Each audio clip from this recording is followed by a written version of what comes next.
ನಾಕೆರಡ್ಲೆಂಟು ಇಷ್ಟೇ ಲೆಕ್ಕದ ನಂಟು, ಇಷ್ಟೇ ಲೆಕ್ಕದ ನಂಟು. ನೋಡಿ, ಗಾಯಕನಾಗಿ ನಾನು ಅನೇಕ ವೇದಿಕೆಗಳು ಹಾಡ್ತಾ ಇದ್ದೀನಿ. ಕರೋಕೆ ಕ್ಲಬ್ ಕೂಡ ನಾನು ರನ್ ಮಾಡ್ತಾ ಇದ್ದೀನಿ. ಸಂಪದ ನನ್ನ ಕನಸಿನ ಕೂಸು. ನಾನು ಒಂದ್ಸಲ ಯೋಚನೆ ಮಾಡ್ತಾ ಇದ್ದೆ, ಇಷ್ಟೆಲ್ಲ ಮಾಡ್ತಾ ಇದ್ದೀವಿ, ಹೇಗೆ ಒಂದು ಅಕೌಂಟಿಂಗ್ ವಿಷಯದಲ್ಲಿ ಒಂದು ಸ್ವಲ್ಪ ಒಂದು ಭಯ ಕಾಡ್ತಾ ಇತ್ತು.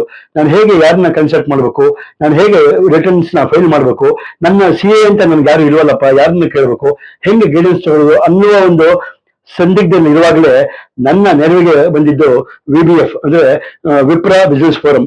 ಸೊ ಅಲ್ಲಿ ನನಗೆ ಸಿಕ್ಕಂತದ್ದು ಒಂದು ಪರಿಹಾರ ಏನಪ್ಪಾ ಅಂತಂದ್ರೆ, ಅಲ್ಲಿ ಅನೇಕ ವೃತ್ತಿಪರ CAಗಳಿದ್ದಾರೆ, ಟ್ಯಾಕ್ಸ್ ಕನ್ಸಲ್ಟೆಂಟ್ಗಳಿದ್ದಾರೆ.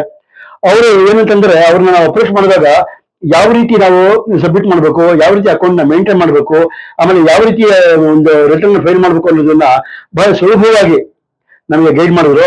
ಅಷ್ಟೇ ಅಲ್ಲ, ನಾನು ಈ ಮೂಲಕ ನಿಮ್ಗೆ ನಾನು ಕೇಳ್ಕೊಳ್ಳೋದು ಅಷ್ಟೇ, ನಿಮಗೆ ಈ ವಿಷಯದಲ್ಲಿ ಯಾವುದೇ ಗೊಂದಲ ಅಥವಾ ಪರಿಹಾರಕ್ಕೆ ಹುಡುಕ್ತಾ ಇದ್ರೆ ಖಂಡಿತ ನೀವು VBF ನ ಅಪ್ರೋಚ್ ಮಾಡಿ. ಅಲ್ಲಿ ನಾನು ಬರೀ CAಗಳು, ಟ್ಯಾಕ್ಸ್ ಕನ್ಸಲ್ಟೆಂಟ್ ಅಷ್ಟೇ ಅಲ್ಲ, ನಿಮಗೆ ಬೇರೆ ಸಂದರ್ಭದಲ್ಲಿ ಬೇರೆ ಬೇರೆ ವೃತ್ತಿಪರರು ಇದ್ದಾರೆ. ಅಲ್ಲಿ ಈ ಅಕೌಂಟಿಂಗ್ ವಿಷಯಕ್ಕೆ ಬಂದಾಗ ಟ್ಯಾಕ್ಸ್ ರಿಟರ್ನ್ಸ್ ನ ಫೈಲ್ ಮಾಡೋದೇ ಆಗಲಿ ಅಥವಾ ಒಂದು CAಗಳನ್ನ ನೋಡೋದೇ ಆಗಲಿ, ಒಂದೇ ವೇದಿಕೆ, ಒಂದೇ ಸೂರಿನಲ್ಲಿ ಸಿಗ್ತಾರೆ. ಆಮೇಲೆ ನನಗೆ ಬಹಳ ಈಸಿ ಮಾಡಿಕೊಟ್ರು, ಅವರು ಸುಲಭ ಮಾಡಿಕೊಟ್ರು. ಸೊ ಹಾಗಾಗಿ ನನ್ನ ಸಂಪದಕ್ಕೆ ಅವರು ನಿಜಕ್ಕೂ ಬಹಳ ಸಹಾಯ ಮಾಡಿದ್ರು.